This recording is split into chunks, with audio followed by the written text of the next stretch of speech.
Donc si on reprend la chronologie de l'âge pour prendre comme fil d'Ariane les différents travaux qui ont été menés au sein de l'axe d'anthropologie médico-légale, nous allons commencer par les travaux qui ont été menés sur le fœtus, puisque dans la problématique judiciaire, le statut du fœtus est une problématique à laquelle on est fréquemment confronté, et le juge va nous demander de déterminer l'âge des restes des fœtus qui ont été trouvés.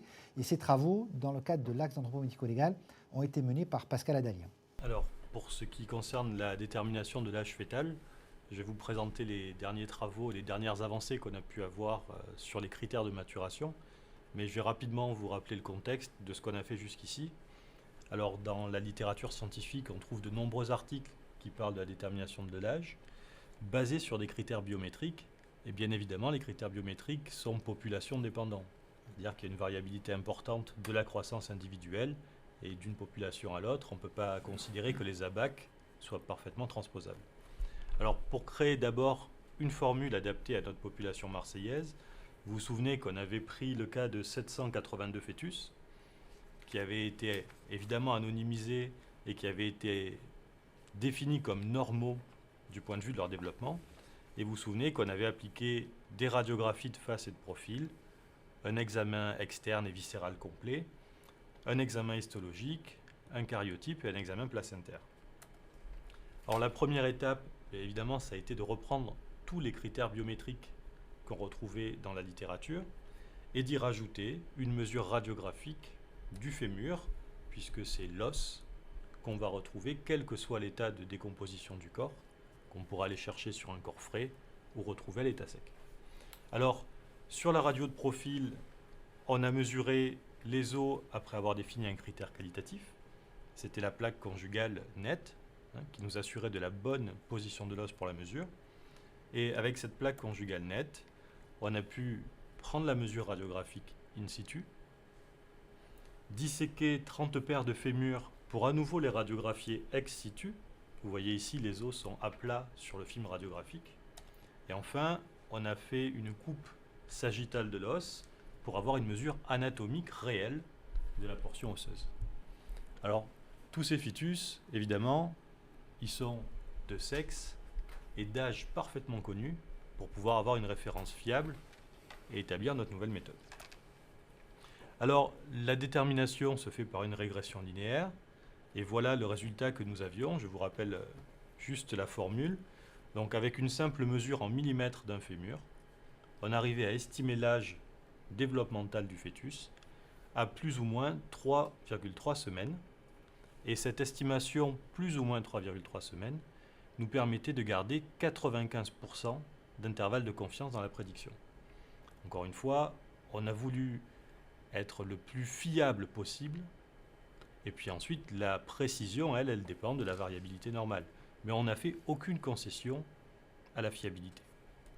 Alors, on a testé différents os longs qu'on peut retrouver une fois le corps décomposé, notamment les os longs des membres. Et très clairement, c'est le fémur, le meilleur critère d'estimation de l'âge. Arrive ensuite le tibia et la fibula. Donc c'est la jambe qui va nous intéresser en premier lieu.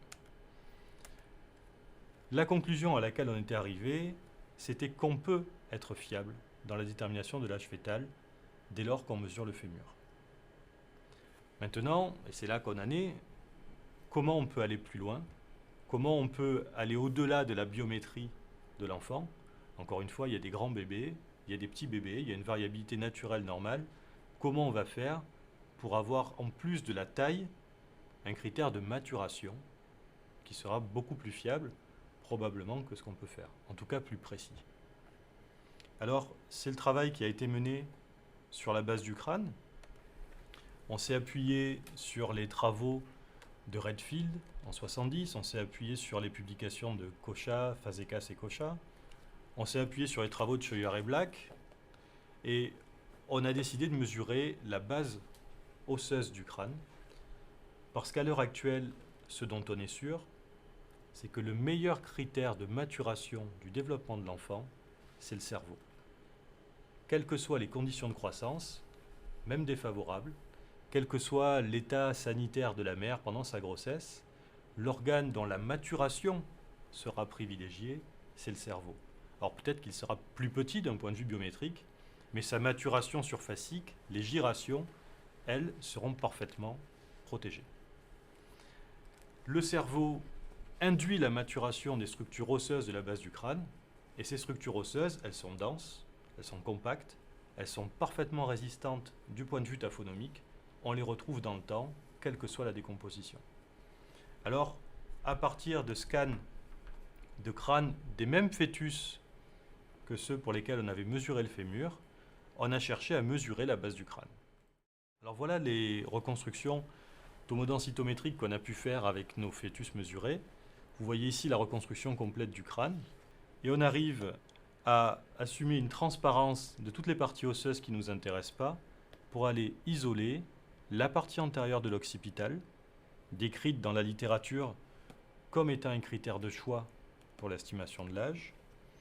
Et on peut visualiser la partie antérieure de l'occipital et les deux exocciputes, donc futurs constituants de l'os occipital adulte, pour avoir des critères de forme, la forme, indépendamment de la taille, et évidemment un critère de maturation.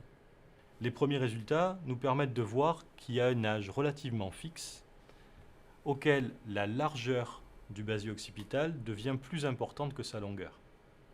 Encore une fois, quelle que soit la taille absolue. On a une inversion du rapport de l'os et ça semble marquer le passage des 32 semaines. Donc là, on a vraiment un critère de calibration. Quand il est plus long que large, on est en dessous de 32 semaines d'aménorrhée. Quand il est plus large que long, on est au-dessus. Et là, on a un critère qui a l'air d'être particulièrement prometteur.